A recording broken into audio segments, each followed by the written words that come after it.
district forward. Help us to continue to work together to do good things for this community's children and for our staff members. We are grateful for the spirit of teamwork that abounds in our district and for the dedication of our staff, even during the summer months as we prepare for the coming school year. We are truly a blessed school district, and we are grateful for that blessing. These things we pray in your name. Mr. Egan, will you lead us in that pledge, please? I pledge allegiance to the flag of the United States of America and to the republic for which it stands, one nation, under God, indivisible, with liberty and justice for all. Ms. Foche, roll call, please. Mrs. Acevedo? Here. Mr. Campbell is not with us. Mr. Egan? Here.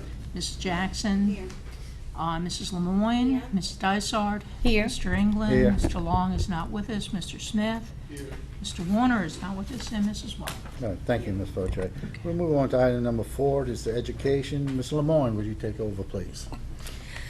Thank you. Agenda item number 4 is long-range strategic plan and action plan, and we have Ms. Lametta with us this evening. Good evening. I just want to give you a brief update with our strategic plan, and as you know, we have our 4 major goals, and along with each goal, we do have the objectives beneath the goal, and the following pages show the strategies that we plan to use to try to reach the goal and meet those objectives.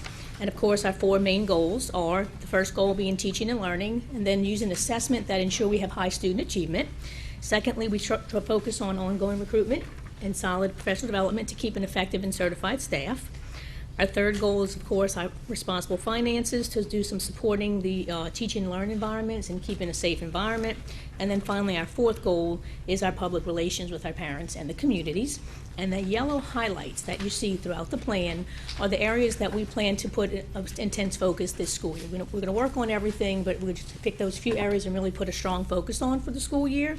So as you see for our first goal, we will have a strong focus with our PLCs. We've done a really great job with our PLCs, and our teachers have worked really hard planning and working on things students struggle with. And we're going to take a focus this year on some proactive planning during PLCs, where if teachers know there are standards that look like they may be difficult, they're going to do some planning together to try to be on the front end and give some solid instruction to have less to remediate on the back end. So that's going to be a solid, strong focus for us this year. We're also going to work diligently to get some targeted support within the first 60 days for any teachers who are in need. And of course, with administrators having a strong presence in the classroom, that does a great deal to increase the effectiveness of teaching and students' learning. So that's a big focus for us under Goal 1. As we move on down to Goal 2,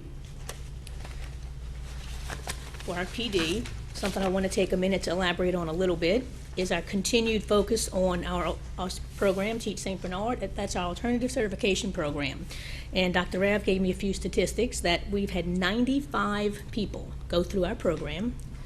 83 are still with us. That says a great deal for the number one, the type of people who we're employing. Secondly, the support, the mentoring that has gone in with the program.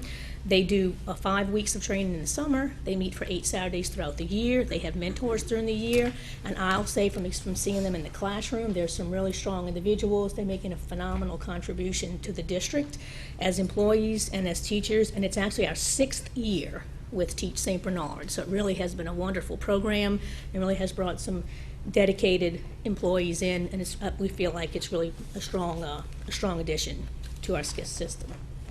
Okay.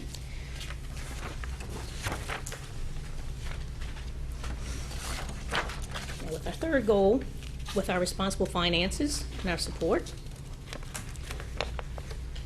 we're going to continue to target evaluating our facilities and keeping strong school and safety plans.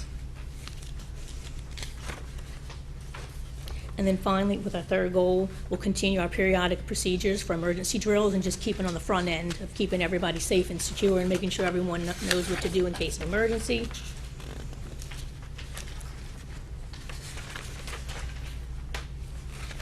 And then our fourth goal, continuing a strong community relations. Many things we do with the Facebook and the different community outreach programs. We're going to continue to keep the public informed and keep our strong relationships going with all of the things we do in the internet and different publications that we put out throughout the year.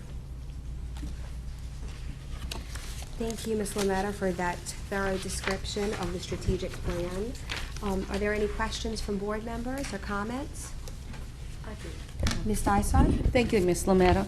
On the safety goal, with the upcoming school year, I guess the run through our emergency plans, Yes. all the teachers will be doing those drills Yes. prior to the school opening, correct? Yes, and I really have to give our teachers credit. They do a really good job working with the students, explaining the necessity of the drills and explain the need for the drills without creating any undue stress or nervousness with the students. They just help them understand it's part of being prepared and part of keeping yourself safe, and I commend them. They do an excellent job with the students and making sure they know what to do, but not creating undue stress about having the drill.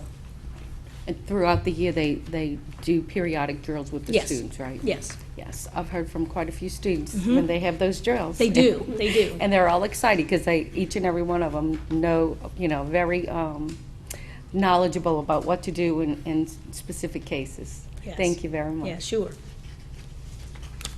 Any other questions or comments from board members? Okay, does this item, do we need to vote to move this to the, Yes. Yes. Just, just as an overview with that, like Ms. Lametta said, the strategic plan itself, which are the major goals and indicators, is a 5-year plan from 2016 to 2021. And under each of the goals, or behind that, you've got action plans that we do each and every year, with the emphasis on what we're gonna focus on a little bit more as we do all of these other indicators as well.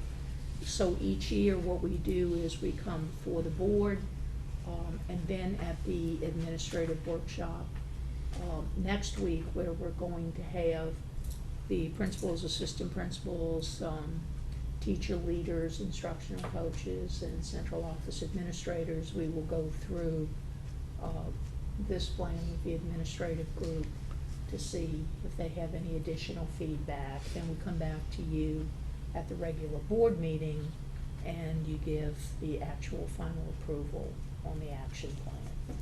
So these are things that we do each and every year, and we continue to do each year. thank you, Ms. Voce. Mr. England? Yeah, Ms. Lemoyne, I'd like to make a motion that we send it to the full board with a recommendation.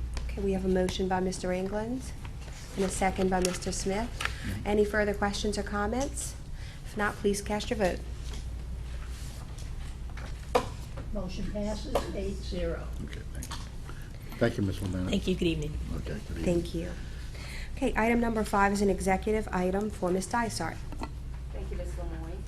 Next item, personnel changes. Before you have personnel changes. Are there any questions at this point?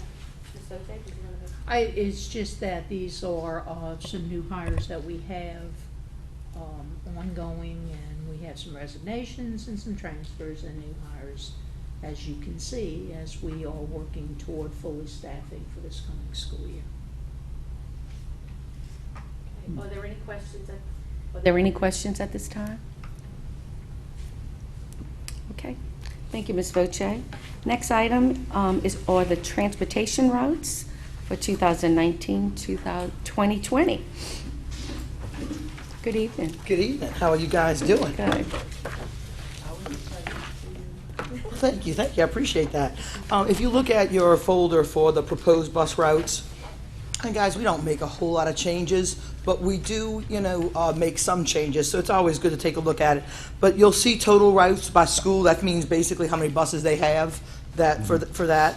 That does not include special ed, special needs, transportation. For the most part, we have one at each school, besides Chalmers High has 3. That's the usual thing. Tells you how many drivers we have, how many bus stops we have, how many miles are driven in the morning, the number of students, at least what we have right now, that's minus pre-K. And then it gives you the school times, just to kind of remind you that not every school, their elementary starts at the same time. Middle schools do all start at the same time. Chalmette and Raleigh start at the same time, but elementaries, we have Araby at the 8 o'clock to 3, and then we have Smith even earlier, like the high school. And then we have the other elementaries are staggered. Two are from 8:30 to 3:30, and the other three are 8:40 to 3:40. That seem to have taken care of the situation to a degree. We still have buses that get kids home a little bit later than we'd like, but, you know, I think we're doing a pretty good job all in all. After that, you'll see the route descriptions, and that's kind of, so we included I don't know if the maps too within each one, because this is a description, and sometimes, you know, written word like north from here to there to west and then to this, and you're like, okay, yeah. So for those of you who, you don't know the area, you're really confused. For those of you who don't really know it that well, they also have individual stops, and your next little packet is individual stops, and at the end of each school, you'll see a map. Now, imagine the map, you know, it looks a little rough and without the color and stuff like that. But, oh, I'm sorry. Look at me putting in color. Yeah. I'll give a shout out to my dispatcher, Don Lala, for that. Anyway, it's still a little bit hard to see, but you can see where each bus is going. And again, basically the same routes, but we do have people moving, and you know, we have a trailer park, or two of them, that closed last year. Yeah. So that changed a little bit of stuff, and we, you know, made some changes. And we always make sure we write stuff about, you know, all bus stops and routes are subject to change throughout the school year based on age or grade of new students, students who move or change their stop for whatever reason, and also the number of students and things like that. We did add a bus to Tris, and took one of the buses away from Araby Elementary. That was totally fine with both schools. We definitely had a lot of room on some of the Araby buses that we were able to fill in nicely, just because, you know, with Miro opening and doing some other things and moving the district lines, and now we've kind of settled it for a couple years, so we just made a few adjustments, but it's not going to affect anybody unless it's positively for Trist. Thank you, Ms. Kennard. I know it's a lot to look at, especially for anybody who's new to this. It's a lot to look at. But we take a lot of time doing these every year to make sure there are limited errors. But usually we're talking about typographic errors. You know, forget a decimal after, a period after drive or something like that. Most of it is definitely going to be correct. Love the color-coded maps. Very good. Again, thank you, Don Lala. Okay, thank you. Mr. England? Yeah. Ms. Kennard, y'all do a fantastic job every year. Thank you, sir. I So, appreciate that. But let me just ask you, how does the fleet look? Are we in good shape? with Oh, all the we're buses? looking really good. We have, let's see, 20 new buses, or 16, 17, 18s, which with our school buses, it's actually a year ahead, so those are really 17, 18, 19s. So, you know, that's 20 of them. Then we put an air condition in all buses. We always had them in special needs buses. Now we have them in all buses that we use, plus 2 of our spare special needs is also air conditioned. And right now we have 3 of our spare buses air conditioned, and we will get that up to 7 total by the end of this summer. Mm-hmm. And that's just helpful because, number one, we have substitutes who could drive the buses for the same bus as the driver. But let's say they weren't thinking they were going to be out, and they park their bus at their house, or they park in Toka versus Araby versus Violet Garage. You know, that's a lot to expect a sub to go way down the road to Toka if they're living in Araby or coming in from New Orleans. So we have some spares that we like to keep air conditioned. Also, if something breaks on a bus or whatever, and you know, I don't know if I do this enough, so I'm gonna do it, you know, on right now. We have 3 great mechanics. They are just excellent, and we're really blessed to have them, and they do a really good job. They're very, very concerned about every little thing, and are very knowledgeable, so they do a good job for us. We keep all of our buses in good shape. All right, and let me ask you this also, as far as for the bus drivers, you know, I saw you, I was talking to you earlier, Yes, as sir. far as your advertisement on Judge Perez, which is great. It looks fantastic, that. How we fix for bus drivers and everything? I don't even like answering that question.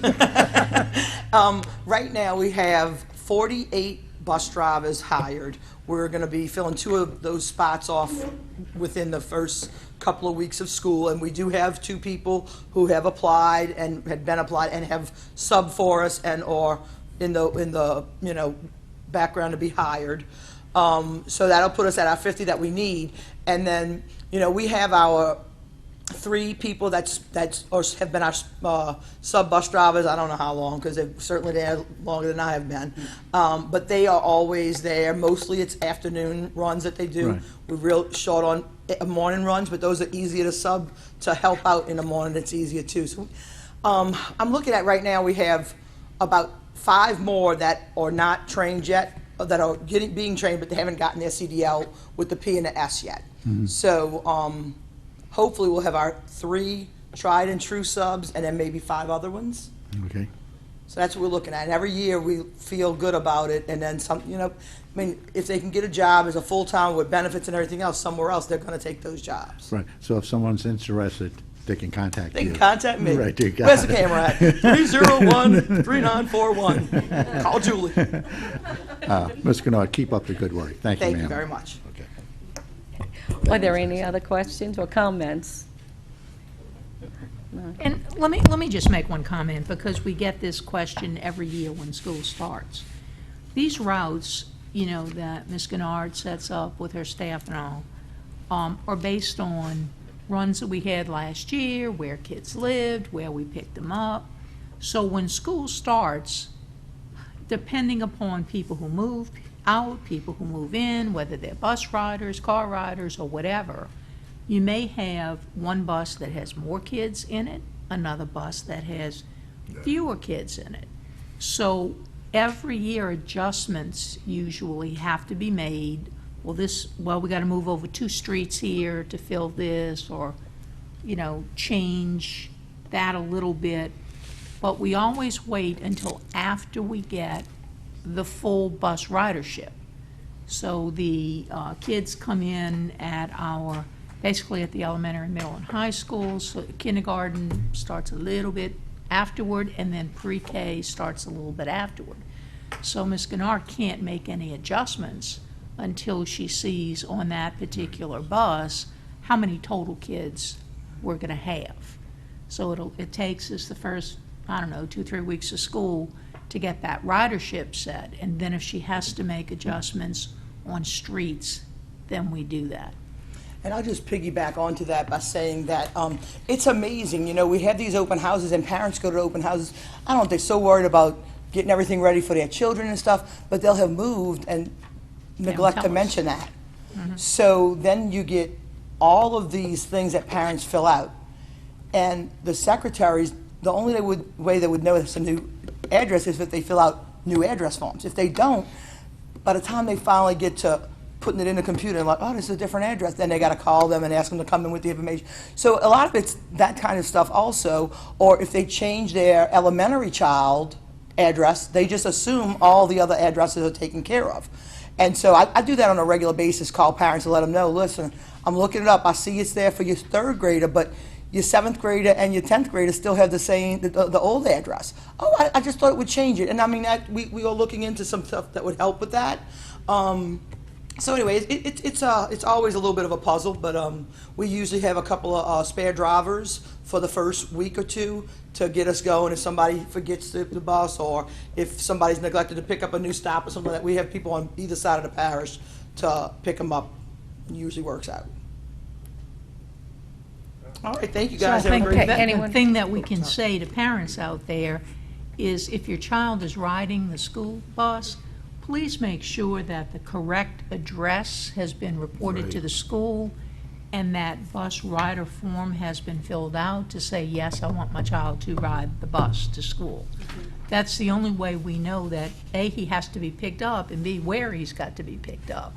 Because if the addresses are not up to date in our system, and you haven't told us he's going to ride the bus, then that's a very difficult situation for us. And we've changed forms since early, because we would get a form for every single kid from elementary, whether they moved or not. So we had to go through every single pre-K to 5th grader. Like, guys, if they didn't change, why are we worried about it? So now we have a new form that says, if your address changed, fill this out. If it did not, you're done. Is your child a bus rider, walker, or a car rider, and you just check off. So that's helped with manual labor too. All right, any other questions or comments? Ms. Lemoyne? Just a quick question to clarify. So if there is an address change for students, over the summer, we're asking parents to call your office to Actually, report that? the or school. Change Because that. we School. can't- Okay. Yeah, they really have to go to the school and change it. But I recommend always, when I call them, to call the school first to find out what they need. Because even though everybody's, oh, it's the same stuff you always need. Well, if you haven't moved in 6 years, or you haven't moved since your children were in school, you don't know what you haven't had to submit that documentation for a long time. Thank you. No problem. Anyone else? Ms. Ganoy, thank you very much. Thank you so much. You Have and a the good bus night. drivers do an excellent job. Thank you for keeping our children safe. Thank you. Thanks. Okay, next item is insurance item. Mr. Egan. Excuse me. Next item is bid tabulation for 2019-2020 student athletic insurance. Yeah. Yeah. Did we do a Good motion? move. Right. Okay, excuse me, Need a Mr. Dysart.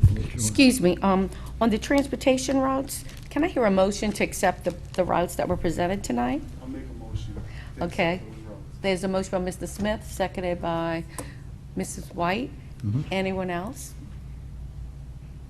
Any other discussion? Please cast your votes.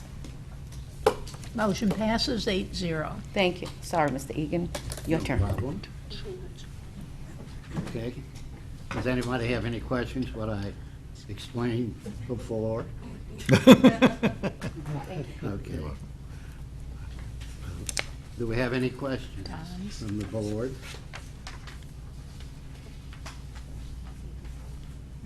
This is a yearly thing right now. Yes, yes. We are recommending that we go with the policy from Risk Services of Louisiana. It's the same policy that we've had the past 2 years at the same rates. We've had good experience with them. It covers all athletes and students participating in activities that require strenuous exercise, like cheerleaders and dance team.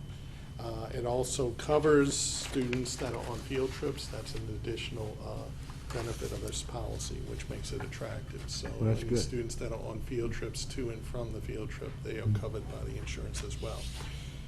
And we're also offering to all students the voluntary policies that they can, if they're not athletes, to get coverage either at school time or 24-hour policies. That's what we offer to them every year in their documentation they get from the schools. But we're recommending at a premium of $49,627. Again, that's the same premium that we've had for the last 2 years, no increases. Mr. Egan? Yeah. Mr. Fernandez, what about the cost factor for the students and everything? Is it, we bear all the costs? Those participating activities that require insurance, which is the ones that we previously mentioned, athletics, cheerleaders, and dance team at the middle and high school levels, it's $35, which covers both the insurance and the physical that they're required to get at the beginning of the year Right. to And participate. that's just during the student, school time? Or, It's during the activities, yeah, it's during the school time, Right, and during the okay. activity, during practices, during games, things like that. okay. All right. Thank you, sir. Any further questions? Comments? Are there any changes with the physical, where the students get their physicals done? Is there any change? No, physicals are done at the clinic at Sherman High School. At the what? The clinic At the at Sherman clinic, High School. okay. They provide that service for us. Okay. That's Methodist. In-house, right? Yeah. Yes, and, I mean, it's separate from their normal activities, so it has a cost to it, so, but that's included in the price of the premium that we charge the students. Okay, thank you. This is good. Any That's further reasonable, that's questions or comments? Do I have a motion? I'll make that motion, Mr. Egan. Thank you, Mr. Higgins. We have a motion, second by Ms. Jackson. Please vote your machines. Motion passes 8-0. Next up Thank you, is Mr. Fernandez. Okay. Is the superintendent's, without my glasses. Well, it was superintendent's recommendations. Okay. Just a few comments. You know, we're having a very, very busy summer, as we all know. Next week, we're having Data Fest, where we're getting together, as I mentioned before, with all of the administrators and teacher leaders and coaches to review data and scores, work through presentations to be made to their faculties at their opening of school faculty meetings, and plans for the school to address the different parts of, in reaction to state assessments. So we will be involved in that all next week. Our new teachers are reporting on Thursday, the 25th. We have the alternate certification program that has been going on every day since July the 1st. All teachers will report on Friday, August 2nd. We'll have our opening kickoff at the Civic Center the morning of August the 7th, which is a Wednesday. And students will report back on Thursday, August the 8th. It seems like summer gets shorter and shorter, and we pack more activity into the summer in terms of planning and professional development. So it's, you know, a lot of people think we don't do much during the summer, and it really, for the non-students, for all of our staff and administration, it really is one of the busiest times of the school year. So we are in for an action-packed July and then moving straight into the opening of school at the beginning of August. That's it, Ms. Foche? That's it, Mr. Any Mayor. questions from Ms. Foche? If not, we move on to item number 9, adjournment. Have a motion from Ms. Esposito. Second by Ms. Dysart. All in favor? Good evening, folks. As usual, Mr. King, adjourn. Yeah, I know. Carl, I just wanted to tell you, you know how you question up like that 6 months ago?